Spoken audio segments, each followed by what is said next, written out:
Por quê? Porque há um profundo desprezo na esquerda liberal. Ela não pode, esse desprezo tem explicações políticas profundas, ela não pode se apropriar da potência do marxismo. Então, ela se tornou uma esquerda liberal em que os valores fundamentais e que orienta a praxis política dela é a busca da democracia em abstrato, da tolerância como valor, da diversidade como uma norma, percebe? E do identitarismo mais rasteiro, como se fosse, e que é uma expressão do liberalismo, porque, tal como mencionou Elizabeth Rodinesco no terreno da psicanálise, etc., é precisamente o eu supremo, é o individualismo mais absoluto, em que o projeto de classe social desaparece porque o fordismo deixou de ser a norma dominante e porque as relações de trabalho não são mais formais. Ora, a classe trabalhadora aumentou. Eu sei que ele está pensando, pela ausência da afirmação de um projeto de consciência de classe em si, para si, que a alternativa é ser empreendedor e que agora, tal como os primeiros trabalhadores que se livraram do feudalismo, podiam ter a liberdade de se vender para aquele proprietário ou outro, e não mais tinham as amarras de tipo feudal na Europa. Mas o que eu estou vendo aqui é que esse desprezo pela teoria próprio de quem aderiu à ordem burguesa e não encontrou o seu profeta, agora convive com uma indigência intelectual muito profunda. E eu não estou falando aqui em defesa dos acadêmicos, porque há uma indigência dentro da universidade também, Wilson. Quero deixar claro para os que nos escutam.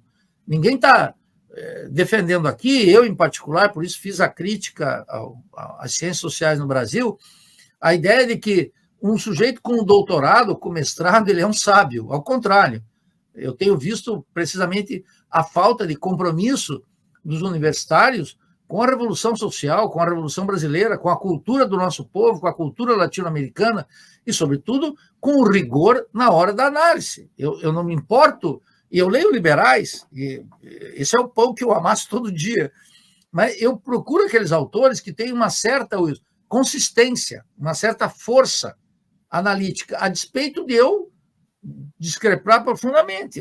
Essa semana eu estava discutindo num debate aqui na universidade Carl Schmitt. Carl Schmitt é um autor do nazismo, indiscutível. Só que os textos dele têm um rigor e um objetivo e uma racionalidade que é impecável e que eu não encontro naqueles que supostamente estão defendendo a classe trabalhadora aqui, o Brasil, a soberania, etc. Não há um rigor. E esse é um problema, é uma fronteira do debate muito importante, e a gente tem que ter exigência intelectual. Quer dizer, a lá Lukács, né? O que é o marxismo? O que é o marxismo ortodoxo? Nesse livro que você menciona, História e Consciência de Classe, ele diz categoricamente rigor no método. Há que ter uma análise rigorosa. E o que eu vejo? As pessoas se tornam impotentes politicamente e elas acabam buscando uma explicação para justificar a impotência e não para sair do buraco. Mas numa entrevista que você deu lá para o Breno Altman, lá do Opera Mundi, já emendando essa questão do identitarismo e tal, você fala que o discurso do racismo e da escravidão, a entrada desse discurso identitarista, como ele vê essas questões do racismo e escravidão, é como se colocasse o marxismo no banco dos réus. Eu achei uma expressão bem legal, como se eu estivesse colocando em julgamento. Tá? Foi bem interessante isso que você colocou lá com Altman, né? Sim, porque, veja, aí se combinam vários fatores, né? Primeiro deles, quando Silvio Romero, no século XIX, deu um grito muito importante. Silvio Romero é o pai da crítica no Brasil. Foi esterilizado pelo Antônio Cândido, mas é um uspiano, né, na tese de doutorado dele.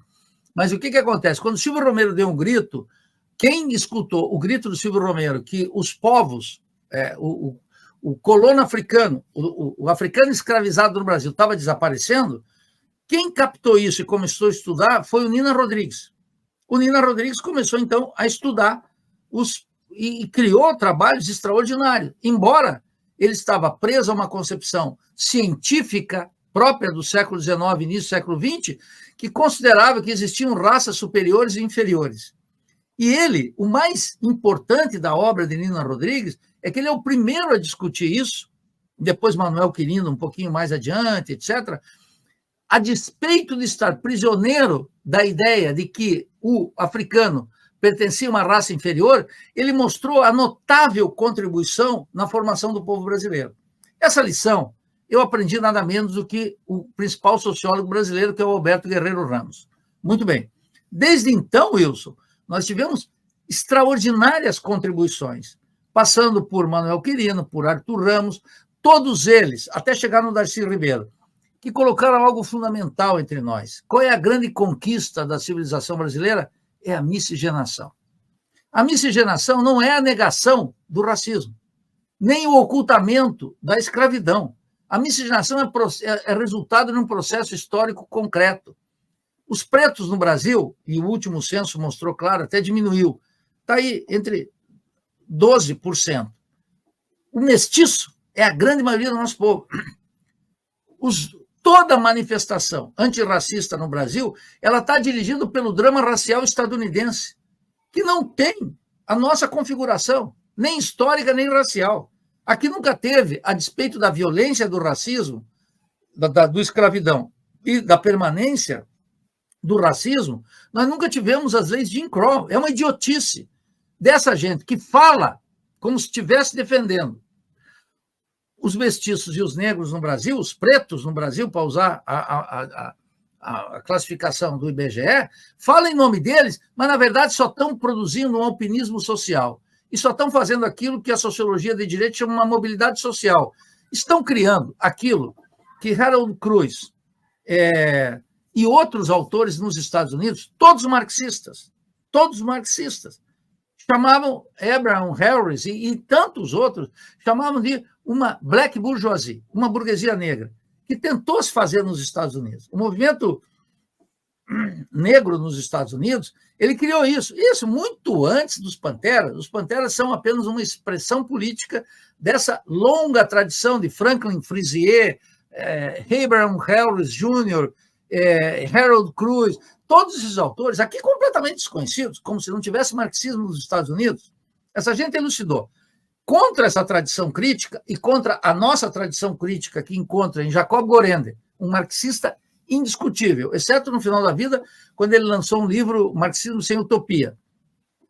Toda essa tradição crítica nossa, Mário Maestri, uma grande quantidade deles, nós temos uma tradição crítica que tem que rechaçar o identitarismo. O identitarismo não se pode salvar em nada. Ele é uma expressão dos interesses burgueses, da divisão da classe trabalhadora e uma ofensa contra a cultura e a nossa melhor tradição intelectual. É um negócio avassalador. Agora, onde é que eles têm carta de cidadania? Na Globo, na novela, no jornalismo, no comercial das estatais, nos governos Lula, na promoção do empoderamento feminino, que é uma expressão de quinta categoria em relação à trajetória marxista que supunha a emancipação do homem e a emancipação da mulher. Nós temos uma trajetória no marxismo. Isso aparece como uma novidade. A esquerda nunca tratou a questão racial. Imbecis, idiotas, safados, mentirosos, ignorantes. A esquerda tratou a questão racial no Brasil, não só com acadêmicos de tipo Florestan Fernandes, Roger Bastide, Ottaviani, até Fernando Henrique Cardoso. Veja, o Lula, essa semana, ele conta num vídeo, diz, olha, eu estava lá com a Janja, Segredos de Alcova, assim, mais ou menos, Segredos de Alcova contado pelo Lula, e eu me espantei com a quantidade de negros nos Estados Unidos. Eu fiquei pasmo, que o Lula fala muita vulgaridade, muita bobagem, mas eu conheço o Rio Grande do Sul, quem vai a Pelotas, a livraria mais linda do Brasil, a mais linda, não tem comparação com ninguém, está lá em Pelotas. Era no centro da cidade, magnífica, que agora estão lá, minha solidariedade dos camaradas todos que estão lá.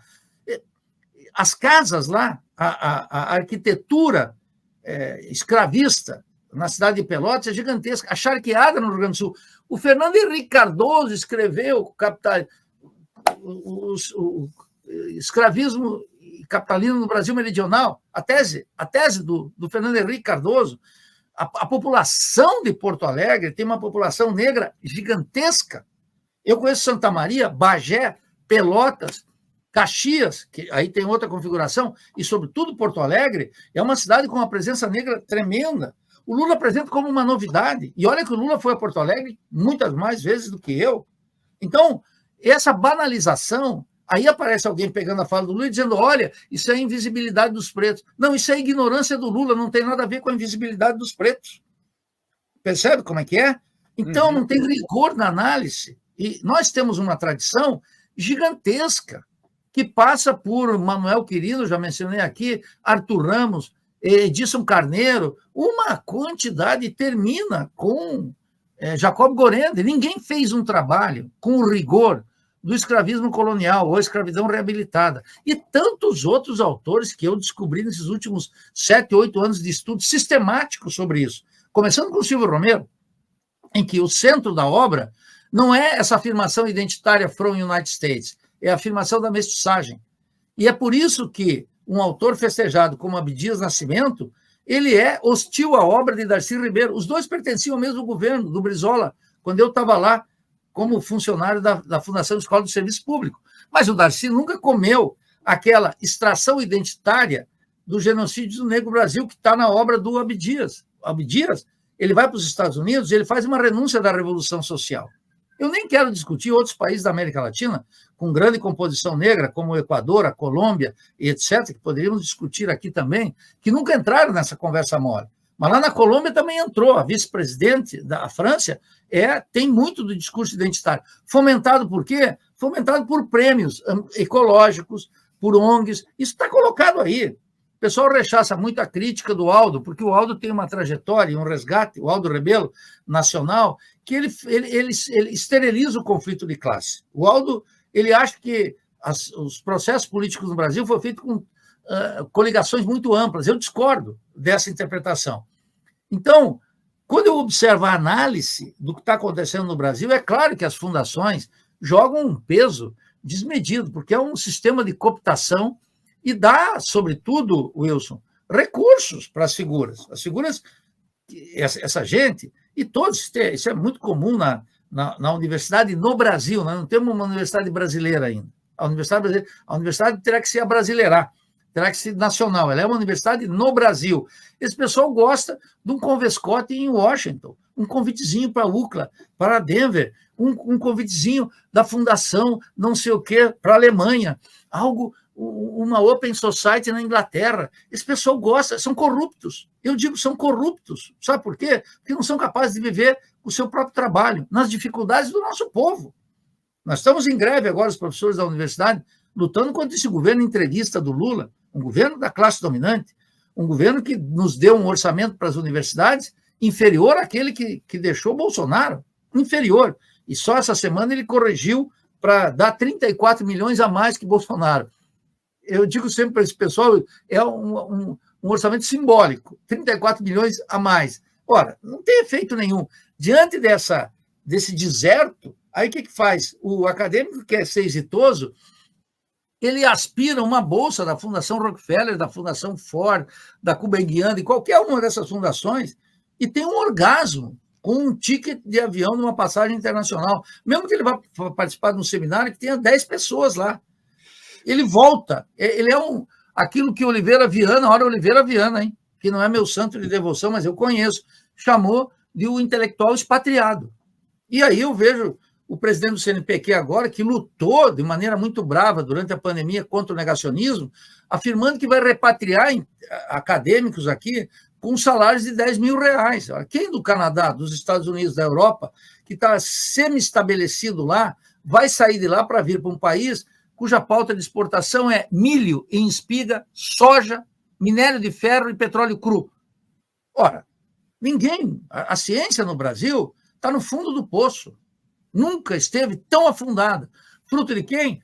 De FHC, de Lula, de Dilma, de Temer e de Bolsonaro. E agora de Lula de novo. Então, a exigência intelectual segue estando aí. E a questão racial ela é importante. O Brasil não é um país de maioria negra. O Brasil é um país de maioria mestiça. Os pretos são 10%, 12%. Aí tem quase 50% aí, 40 e poucos por cento de mestiço e uma parte branca. Agora, Nós temos aqui esse valor supremo da miscigenação. Agora, todos esses estudos, eles fazem, finalmente, isso é uma coisa muito importante, eles tiram da crítica do racismo o toque na propriedade privada. Pode ver, na discussão, é uma discussão sobre o sistema de cotas importado nos Estados Unidos, que tem outra realidade. Eu conheço bem. Isso começou com o Partido Republicano, começou com o Nixon, com uma ordem de serviço lá. Ele deu, e eram políticas para não discriminar na contratação da força de trabalho nas grandes empresas. Depois se transformou em ações afirmativas, mas essas ações afirmativas são incapazes de atacar o drama racial e social brasileiro, de tal maneira que fomentam carreiras políticas, eleitorais e acadêmicas, mas não mudam a condição da classe trabalhadora, seja ela branca, preta ou mestiça. Essa é a questão essencial. Então, eu quero enfrentar esse debate cada vez mais difícil. E quanto mais eu li, estou dizendo, eu me dediquei esses últimos 6, 7, 8 anos estudando sistematicamente e dando cursos aqui sobre o pensamento social brasileiro, e lendo e relendo e revisando e descobrindo novos autores nos Estados Unidos, aqui no Brasil, gente que não é...